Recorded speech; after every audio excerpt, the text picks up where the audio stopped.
Hi, I'm Andrew Vail, a litigation attorney at Sapega Daly Pope & Perry. Today, I'm going to talk about the responsibilities of a fiduciary and what happens if those duties are breached.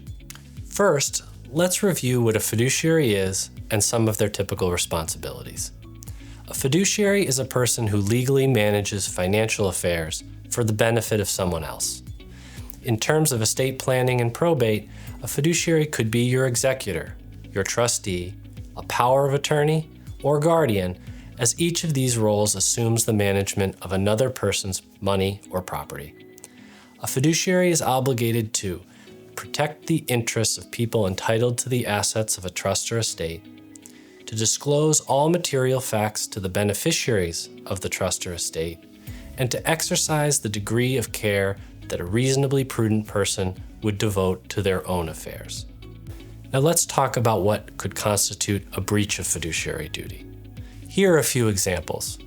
If a fiduciary is self-dealing in some way, this could include taking the beneficiary's assets for personal use or selling property to friends or family at a bargain rate, or overpaying themselves.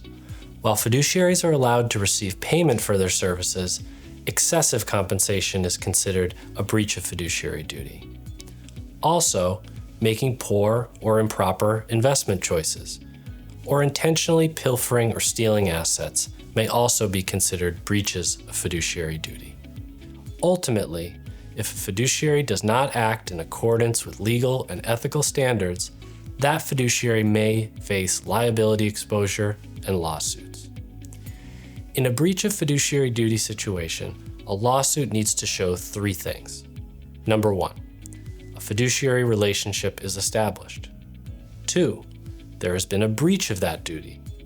And 3, the breach of that duty is the proximate cause of the person's damage or harm.